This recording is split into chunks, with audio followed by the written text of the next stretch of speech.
ছেড়ে দে বলছি, আমি যাব না। এত বড় হয়ে গেছিস তাও এইটুকু শিখিসনি যে রাস্তায় একটা মেয়ে ছেলের গায়ে হাত দেওয়ার অধিকার তো নাই। তুমি তো তোমার টাকা বুঝে নিলে, এবার আমার ছেলেটার একটু যত্ন নিও, ঠিক আছে? বাপ, তুই ভুল করছিস, এটি তোর মা না। না আব্বা, এটাই আমার মা।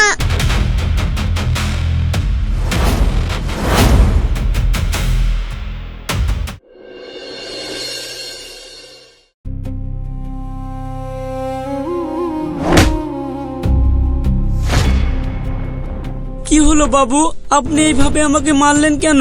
মারবো না? জানিস তো ছেলে আমার কত বড় ক্ষতি করেছে। কি করেছে বাবু? কি করেছে মানে, আমার বাড়ির পিছনে বাগানে মৌচাকে ঢেল মেরেছে, আর সেই মৌমাছি উড়ে আমার বউয়ের গালে এমন করে কামড় মেরেছে, বউয়ের গালে আপ করে দিয়েছে। ঠিক আছে বাবু, আপনি কিছু মনে করেন না, বাচ্চা ছেলে বুঝতে পারেনি, আপনি মাফ করে দেন। শোন, তোর ছেলের অত্যাচার দিন দিন বেড়েই যাচ্ছে। একটা মা না থাকলে কোনোদিন ছেলে মানুষ হয়? তোকে এত করে বলছি একটা বিয়ে শাদী করিলে, তাও করছিস নি। আর আমি শুনবো না? তোকে 7 দিন টাইম দিলাম, এই 7 দিনের মধ্যে তুই যদি বিয়ে না করতে পারিস তাহলে আমি তোর ছেলেকে অনাথ আশ্রমে রেখে আসবো। এই দেখ, বলে দিলাম। বাবু, ওই কথা বলেন না, ও আমার একমাত্র ছেলে, ওকে ছাড়া আমি একটুও থাকতে পারবো না। তা তুই তোর ছেলেকে ছাড়া থাকতে পারবি নি তো তোর ছেলে লোকের ক্ষতি করে বেড়াবে? ওই আমাকে সহ্য করতে হবে নাকি? আর তোর ছেলে লোকে মানুষ করবে নাকি? এতই যখন তোর ছেলের ভেতর দরদ, তাহলে একটা বিয়ে করে ফেল, তখন তোর বউ এসে তোর ছেলেকে মানুষ করবে। ঠিক আছে, তাহলে দরকার হলে করতে হবে। দরকার হলে করতে হবে না, তোকে এই 7 দিন টাইম দিলাম, এই 7 দিনের ভিতরে তোকে বিয়ে করতে হবে। ঠিক আছে বাবু, আমি 7 দিনের মধ্যে বিয়ে করে ফেলবো। হুম।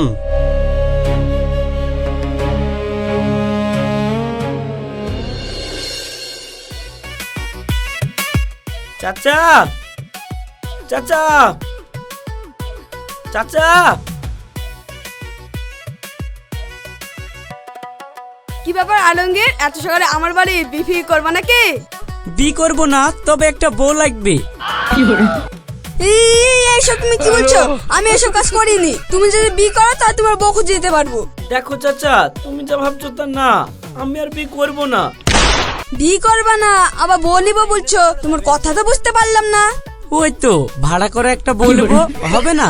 পাওয়া যাবে না কেন? ভাড়া এখন সাইকেল পাওয়া যায়, মোটর সাইকেল পাওয়া যায়, হেলিকপ্টার পাওয়া যায়, তো বউ কেন পাওয়া যাবে না? দেখি নাইনপুরা আছে, বদ্ধ দানায় ডুবি আছে, ওকে টাকার রোপ দেখালে ভূতের বউ হতেও রাজি হয়ে যাবে। ঠিক আছে চাচা, যত তাড়াতাড়ি সম্ভব ওই মেয়েটার সাথে কথা বলো, ওকে বউ করে আমার বাড়ি। আচ্ছা আলমগীর, তোকে এত বুড়ি বুড়ি বিয়ে করতে রাজি হতে গেলি, আবার নিজে চলে আসছিস ভাড়া করা বউ নিবো বুড়ি। তোর ব্যাপারটা কি বলছিনি? চাচা, বিয়ে না করে আমার উপায় নাই, মোড়ল বলেছে আমার ছেলেকে অনাথ আশ্রমে থুয়ে আসবে, আর তুমি তো জানো আমার একটা মাত্র ছেলে, ওই ছেলে আমার কলিজা, ওকে ছাড়া আমি থাকতে পারবো না। কিন্তু কতদিনকার জন্য বউ থাকবে? ও ভাড়া করা বউ মানে তো তোর কাছে সারা জীবন থাকবে না? আরে সারা জীবন কেন থাকবে? আমার ছেলেটা যখন বড় হয়ে যাবে তখন ও ওর রাস্তায় চলে যাবে। তোর ছেলে বড় হতেও তো এখন 5-6 বছরের ব্যাপার। আরে থাকবে না কেন? ওকে তো আমি ভাড়া করে নিয়েছি, ও আমার সাথে মাসে মাসে টাকা বুঝিয়ে নেবে। ঠিক আছে, তাহলে আমি কথা বলে দেখছি। হ্যাঁ হ্যাঁ, আমাকে অবশ্যই জানাবে। হ্যাঁ,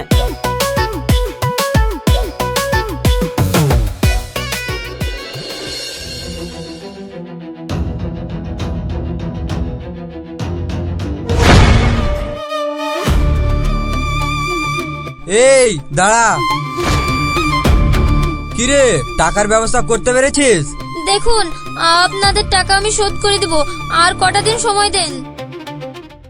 3 বছর ধরে টাকা শোধ করতে পারিসনি, আবার কবে করবি? টাকা যখন শোধ করতে পারছিস নি, তাহলে চল আমাদের দলের সাথে নাচতে হবে। ছেড়ে দে বলছি, আমি যাব না। বাপের চিকিৎসা করার জন্য টাকা নিতে পেরেছিস, আর এখন যাবো না বললে হবে? চল জমিদারের বাগান বাড়িতে, ওখানেই তোকে নাচতে হবে। ছাড় আমাকে, ছাড় বলছি। এই চুপচাপ চল, নাহলে তোকে এখানেই মেরে পুঁতে দেবো।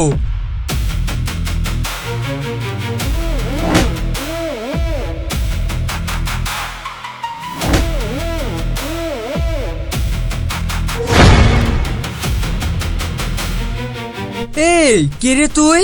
এত বড় হয়ে গেছিস তাও এইটুকু শিখিসনি যে রাস্তায় একটা মেয়ে ছেলের গায়ে হাত দেওয়ার অধিকার তো নাই। এই তুই কে রে, এখানে জ্ঞান দিতে এসেছিস? সরে যা এখান থেকে, আমাদের কাছে বাধা দিতে আসলে এখানেই মেরে পুঁতে দেবো। সাহস থাকলে ওকে এখান থেকে নিয়ে গিয়ে দেখা। এই দাঁড়িয়ে শালার কি ভাষণ শুনছি, মার শালাকে।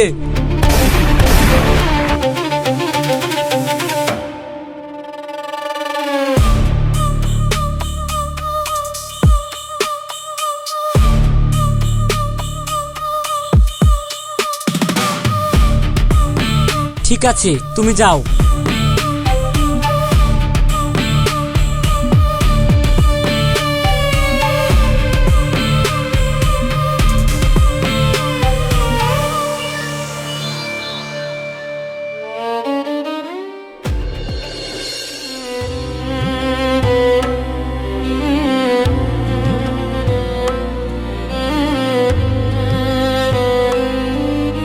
আব্বা মা কি সত্যি আইবে? হ্যাঁ রে, অবশ্যই আসবে। আব্বা আমার মা দেখতে কেমন গো? তোর মা তোর মতনই দেখতে সুন্দর। আব্বা মা চলে আসলে আমাকে আর কেউ অনাথ আশ্রমে নিয়ে যেতে পারবে না বলো? হ্যাঁ বাপ। আব্বা আমি কিন্তু তোমাকে ছাড়া থাকতে পারবো না। না বাপ, আমাকে ছেড়ে তোকে কোথাও যেতে হবে না। দেখবি আজকেই তোর মা চলে আসবে। লে খেইলে।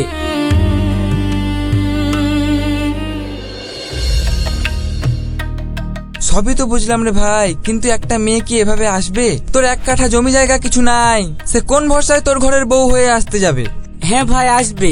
একটা মেয়ের খোঁজ পেয়েছি, ও টাকার জন্য আমার বউ হতেও রাজি হয়েছে। ঠিক আছে, দেখ আসলেই ভালো।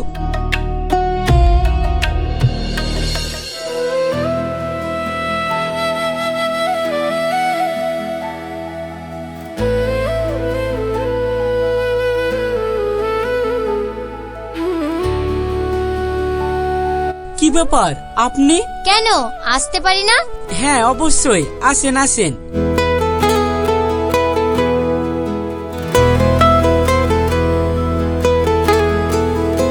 জানেন কত কষ্ট করে আপনার ঠিকানাটা খুঁজে আমি আসলাম? সেদিন আপনি আমাকে যেভাবে বাঁচালেন, আপনার ঋণ আমি কোনোদিনও ভুলবো না।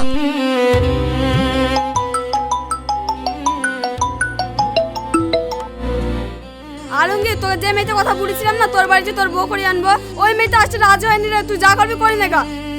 ঠিক আছে। কি হলো, আপনার হঠাৎ মন খারাপ হয়ে গেল? কোনো সমস্যা? হ্যাঁ সমস্যা, কিন্তু কি করে যে বলি। আরে বলুন না, সমস্যা নাই। মা তুমি কোথায় ছিলা? আমাকে একদিনও দেখতে আসোনি কেন? বাপ তুই ভুল করছিস, এটি তোর মা না। না আব্বা, এটাই আমার মা। আমার মাকে আমি কোথাও যেতে দেবো না। মা তুমি আমাকে কথা দাও, আমাকে ছেড়ে তুমি কোথাও যাবে না। বলো মা বলো। কি ব্যাপার, ও এভাবে আমাকে মামা করছে কেন? ঠিক আছে বাবু, এটাই তোমার মা। যাও তুমি একটু খেলা করে আসো গা। তোমার মা অনেক দূর থেকে আসলো তো, একটু পরে কথা বলছি। ঠিক আছে আব্বা। আচ্ছা, ও আমাকে মামা করছে কেন বললেন না তো? আসলে ও ছোট থেকে ওর মাকে দেখেনি। কেন, কোথায় ওর মা? ওর মা আর বেঁচে নেই। বেঁচে নেই? আর এই খবরটা ওই জানে না? না জানে না। ওর মা যখন মারা যায় তখন ও অনেক ছোট। আমি ওকে এতটাই ভালোবাসি, ও কষ্ট পাবে জেনে আমি ওই কথাটা ওকে আজও বলতে পারিনি। কিন্তু একদিন না একদিন ও তো সত্যিটা জানতেই পারবে। হ্যাঁ, ওই জন্যই তো আমার খুব কষ্ট হয়। ও যেদিন জেনে যাবে সেদিন ওকে আমি কি জবাব দেব? আচ্ছা তুমি ওর মায়ের অভিনয়টা করতে পারবে না? আমি? কিন্তু কেন? আসলে আমাদের মোড়ল বলেছে 1 সপ্তাহের মধ্যে যদি আমি বিয়ে না করতে পারি তাহলে আমার ছেলেকে অনাথ আশ্রমে রেখে আসবে। আর আমি আমার ছেলেকে এতটাই ভালোবাসি, ওকে ছাড়া আমি এক মুহূর্ত থাকতে পারবো না। কি বা করি, একে কি একটা সুযোগ দিয়ে দেখবো? কি হলো বলেন? হ্যাঁ, আমি আপনার শর্তে রাজি হতে পারি, কিন্তু আমাকে 20,000 টাকা দিতে হবে। যদি আপনি আমাকে 20,000 টাকা দেন তাহলে আপনার বাচ্চা কখনো জানতেও পারবে না যে আমি ওর মা না কে। আমি ওকে মায়ের মতোই আগলে রাখবো। ঠিক আছে, আপনার শর্তে আমি রাজি। তাহলে আজ থেকে আপনি ওর মা।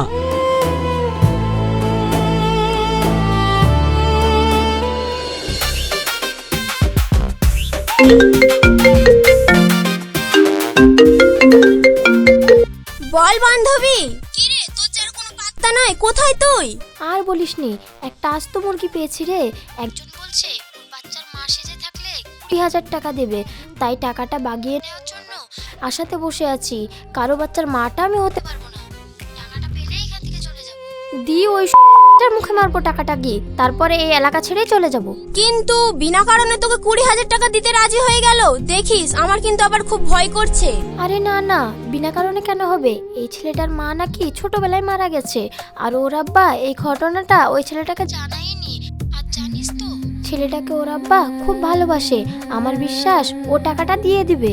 ঠিক আছে, দেখ কি হয়।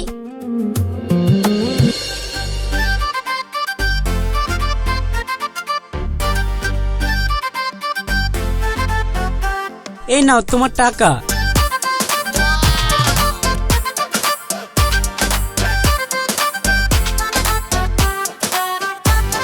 তুমি তো তোমার টাকা বুঝে নিলে, এবার আমার ছেলেটার একটু যত্ন নিও, ঠিক আছে?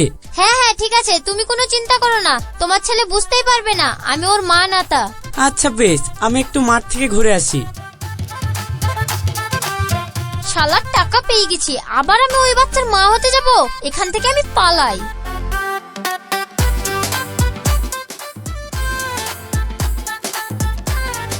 মা মা মা, ব্যাগ ড্যাগ গুছিয়ে তুমি কোথায় যাচ্ছ? ও, কোথাও যাচ্ছি না তো, এই জামা কাপড়গুলো গুছিয়ে রাখছি। মা, আমি তোমাকে এতদিন পরে পেয়েছি, আমি কিন্তু তোমাকে কোথাও যেতে দেবো না বলে দিলাম।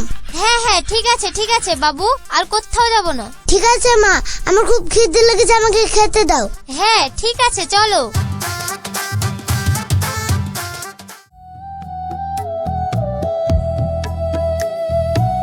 ভেবেছিলাম এক্ষুনি পালিয়ে যাব, কিন্তু যেতে তো পারলাম না। এই ছেলেটা যেভাবে মা মা করে ডাকছে, একে কষ্ট দিয়ে কিভাবে পালাবো? না না, আমাকে পালাতেই হবে। এ তো আমার ছেলে না, তাহলে ও আমাকে মা মা করে ডাকলেই বা কি? আজ রাতেই আমি পালিয়ে যাব। মা, কি ভাবছো, আমাকে খেতে দাও। হ্যাঁ হ্যাঁ, এই লাও।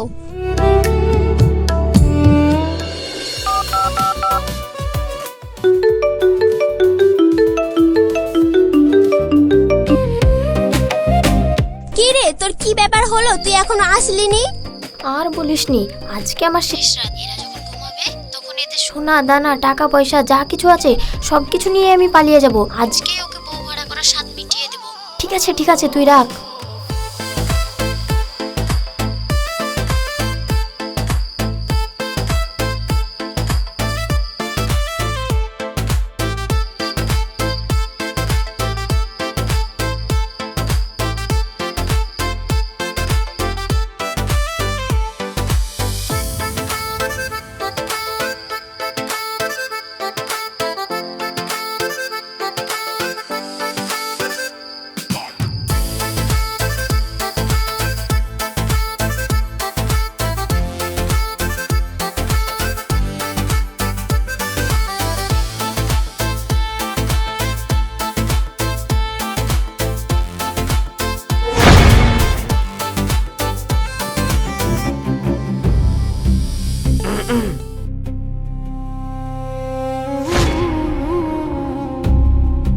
তুমি, আমি কিন্তু কিছু চুরি করিনি।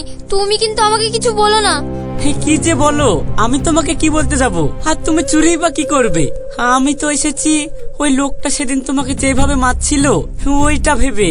দেখো, তোমার পায়ে লাগাটা এখনো ভালো হয়নি। আসলে সেদিন ওই শয়তানগুলো পালিয়ে গেল, তাই না হলে আমি ওদেরকে ধরতে পারলে ঠ্যাং ভেঙে দিতাম। মেয়েদের গায়ে হাত তোলা, তুমি কোনো চিন্তা করো না, আমি থাকতে কেউ তোমার গায়ে হাত দিতে পারবে না। আচ্ছা, তোমাকে ওরা ওইভাবে মারছিল কেন? আসলে আমার আব্বার খুব শরীর খারাপ। আমার আব্বার চিকিৎসার জন্য ওদের কাছে টাকা নিয়েছিলাম। আব্বার চিকিৎসা করতে গিয়ে সব খরচ করে ফেলেছি।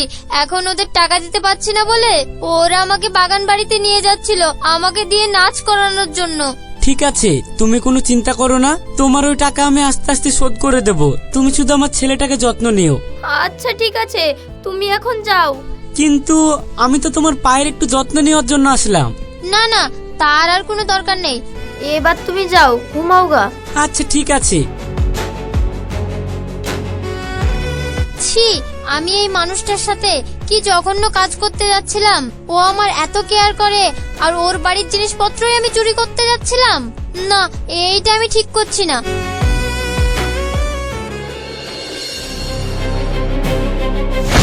বস, খবর শুনেছেন? ওই আজমিরা আমতলায় একটা আলমগীর বলে ছেলের বাড়িতে ভাড়াটিয়া বউ হিসাবে আছে।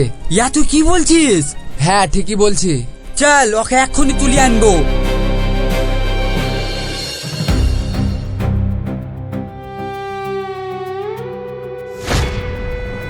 কি রে, আমাদের টাকাগুলা মেরে দিয়ে এখানে অন্যজনের ঘরের বউ আসতে এসেছিস? চ এখান থেকে। সেই দিন না হয় তোকে আলমগীর বাঁচিয়েছিল, আজকে তোকে তোর কোন বাপ বাঁচাবে? না, আমি যাব না। ছেড়ে দে আমাকে, ছেড়ে দে।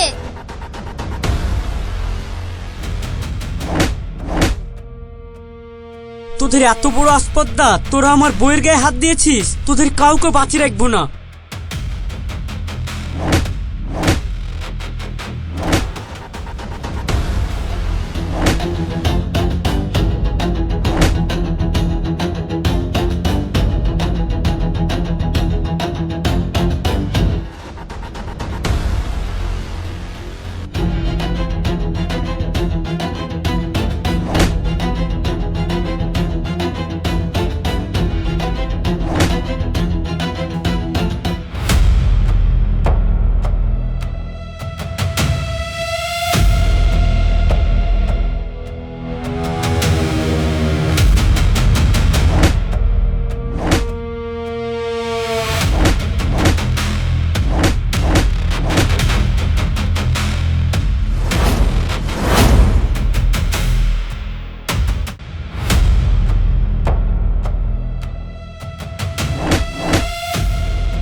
তুমি আমার জন্য ওদের সাথে এভাবে মারামারি করলে? হ্যাঁ করলাম। কিন্তু কেন? আমি তো তোমার সত্যিকারের বউ না, আমি তো তোমার ভাড়া করা বউ। শোনো আজমিরা, তোমাকে আমি একটা কথা বলতে চাই। তুমি আসার পর থেকে আমার ছেলেটার মুখে হাসি ফুটেছে। এই হাসি ওর মুখে আমি কোনোদিন দেখিনি। আমি জানি তুমি ওর আসল মা না, কিন্তু আমার ছেলেটা তো আর বোঝে না। আজমিরা, আমি চাই তুমি মন থেকে আমার ছেলেটাকে আপন করে নাও, ওর মা হও। যদি রাজি না থাকো, শুধু টাকা দিয়ে তোমাকে আটকে রাখার ইচ্ছা আমার নেই। তুমি চলে যেও, আমি আমার ছেলেকে বলে দেব তুমি ওর মা না। আর কোথাও যাব না গো, আর যাওয়ার মতো কেই বা আছে? ওটাই তো আমার ঘর, ওটাই তো আমার ছেলে। আর তোমরা যদি আমায় রেখে দিতে চাও, তাহলে আমি তোমাদের সাথেই থেকে যাব। সত্যি বলছো আজমিরা? হ্যাঁ। জানো আজমিরা, আয়ানের মা যখন আমাকে ছেড়ে চিরদিনকার জন্য চলে গেল, তখন আমি নিজের মনকে কথা দিয়েছিলাম এই জীবনে কখনো কাউকে নিজের মনে জায়গা দিব না। মনে হয়েছিল আমার সুখ, আমার সংসার, আমার ভালোবাসা সব ওই কবরের নিচে মাটির তলে চাপা পড়ে গেছে। কিন্তু তুমি আসার পর সবকিছু বদলে গেল। তোমার যত্ন, তোমার মায়া, তোমার নিঃস্বার্থ ভালোবাসা কখন যে আমার হৃদয়ের চারিপাশে নতুন করে একটা ঘর বেঁধে ফেলেছে আমি নিজেও বুঝতে পারিনি। তুমি জানো, আমি আয়ানকে হাজার ভালোবাসলেও ওর মায়ের মতো হতে পারবো না। কিন্তু আমি এইটুকু কথা দিতে পারি, আমার শেষ নিঃশ্বাস পর্যন্ত আমি তোমার ছেলের যত্ন নিয়ে যাব।